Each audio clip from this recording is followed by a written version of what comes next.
A blessed good day mga ka-newbie, I'm Noel and welcome to my YouTube channel. In today's video tutorial, I will share to you my automated class record with learners individual record for elementary teachers.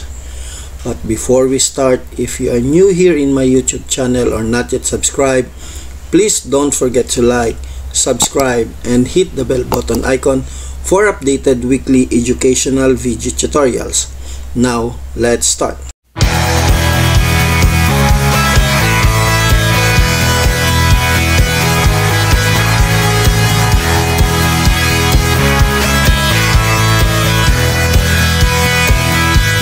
So first, bago ko umpisahan ang ating demonstration sa ating automated class record para sa ating mga elementary teachers, ipapakita ko lang po muna ang ating way kung paano nyo po siya madadownload, kasi po may mga nagre-request pa ho sa akin na para sa kanilang pagdadownload.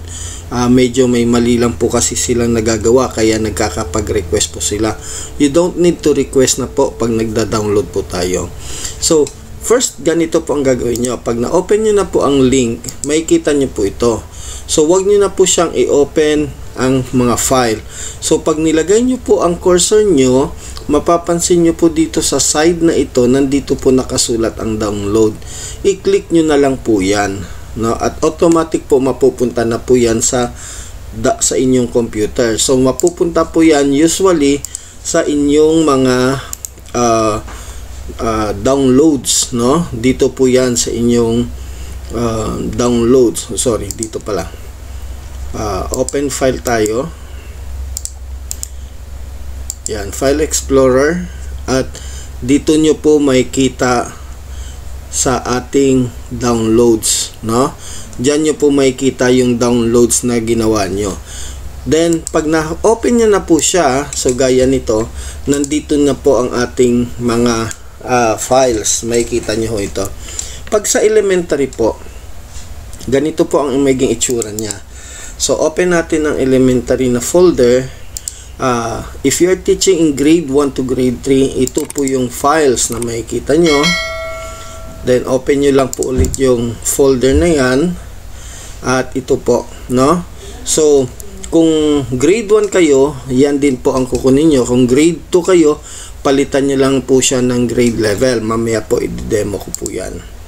And kapag 4, 5, 6 kayo, dito po kayo papasok sa grade 4, 5, 6 na folder, at makikita nyo na po ang mga subjects. So dito nakahiwalay po ang mape natin, no? Dahil ang mape ay binubuo ng ating apat na let's say music, arts, PE, and health. So apat na subjects. So nandito po yan.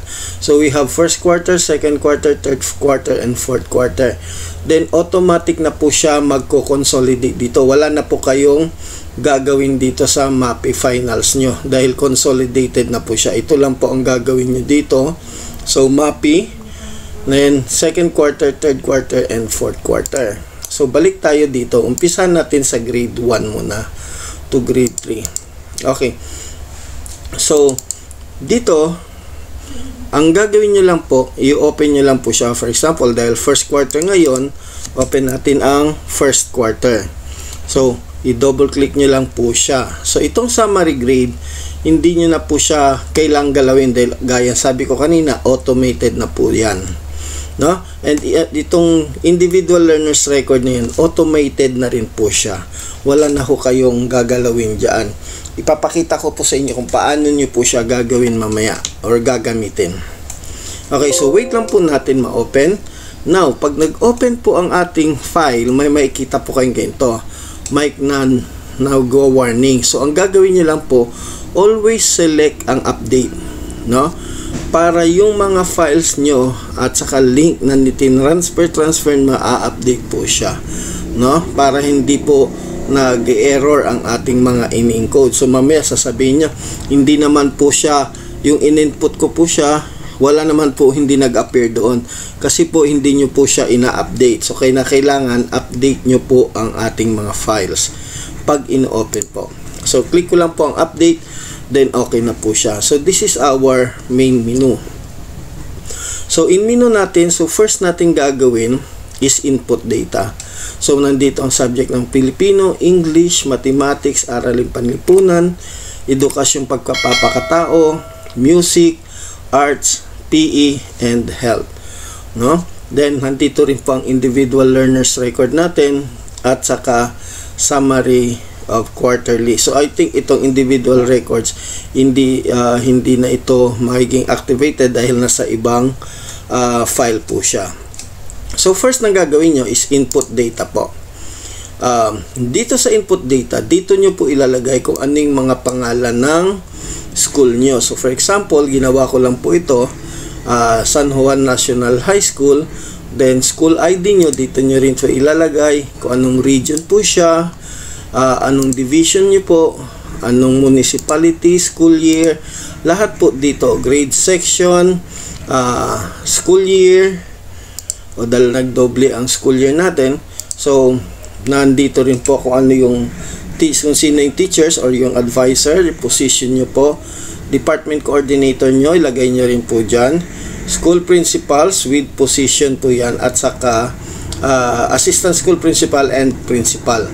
Now dito nyo po ilalagay lahat ng pangalan ninyo. For example, gaya nyan, naglagay na po akong Adele, Abby, Kate. For example, magdadagdag ako ng Roger. Okay. Then after po nyan, pag pumunta po tayo, itong back na ito, pag kinlik nyo po yan, babalik po yan dito sa main menu. No? Okay, next, punta tayo sa Filipino. Pag Filipino nyo, mapapansin nyo, yung in-input natin na Roger, nandito na po siya.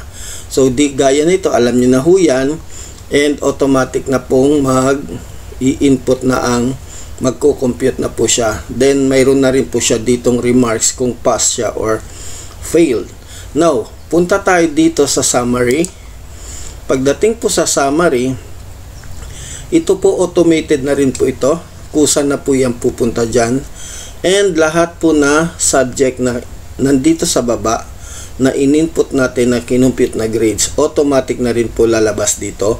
At mag-generate na rin po ang MAPI dito, no? So naka-remark na rin po siya dito, remarks kung pass or failed ang bata. Then at below of this file,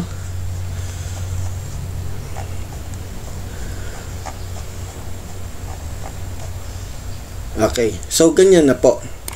And below this file, may makikita po kayo dyan na signatories, no? Kung sino po ang advisor, prepared, sino po ang assistant school principal nyo, yung heads nyo, and your principals nyo. Okay, so ganyan lang po ang way ng Filipino natin. So gaya ng dati ng electronic class record natin, so in-upgrade lang po natin siya para mas mapapabilis po and automated na po siya. Now, paano naman po yung ating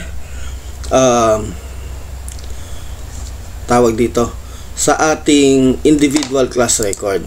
Okay, so i-close ko lang po siya. Okay, so i-save lang po natin. Now, dito sa file natin, nandito po yung individual class record. Open ko muna ang summary para maipakita ko sa inyo, no? So ang summary natin from first quarter to fourth quarter, lalabas na po ang summary dito, no? And followed by, i-open ko na rin yung individual learners record niya. So, grade 1 to grade 3 and 4, 5, 6, halos pare-parehas din ho lahat yan. Kaso, ang sa 4, 5, 6, nakakapaloob na po dito sa loob ng isang files yung ating mga what they call this, yung ating mga data, no, ng individual class record. So i-update ko lang siya. Okay, so dito automated na rin po siya magko-compute, no? And dito kapag may lumabas dito na edit cell, i-edit lang po natin. Okay, update ko lang siya. Okay, now so ito na po ang ating summary grade. So mag-automatic na po yan sa ating summary, no? Automated na rin po yan pag lumabas dyan. So i-close ko na po ito muna. And dito po sa ating individual class record, dito kung mapapansin nyo, ito po yung name. Isa lang po siya. So ito sa Filipino. Sa English nyo, Math, Aralin Panlipunan, Music, Arts, PE, at saka ESP. So let's say dito tayo sa English. I-open nyo lang po, i-select nyo po itong name. At pag kinlik nyo po yan, nandito po yung mga names na nilagay natin. Kung mapapansin nyo, nandito po si Roger. Nilagay po natin siya doon. So, ipipili lang po nyo yan.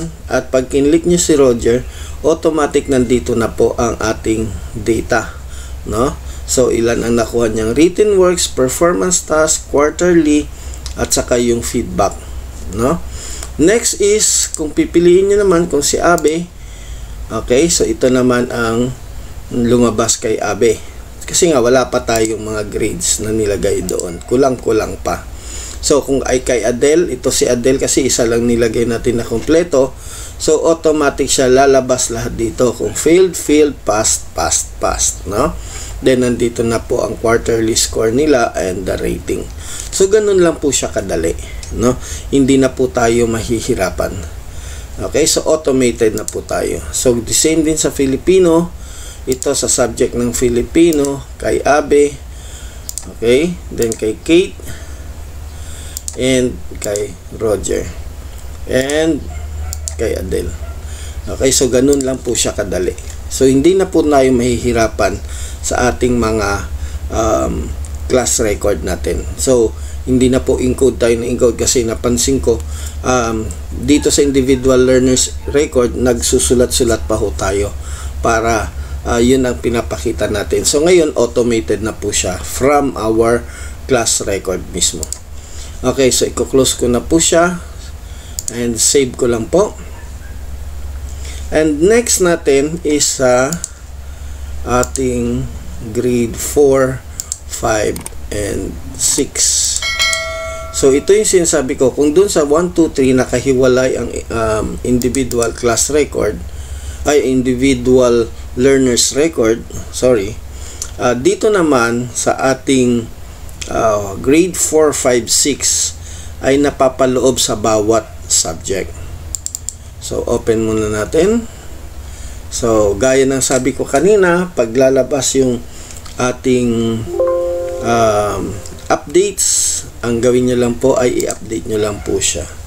So first, same din, input data natin dito pa rin.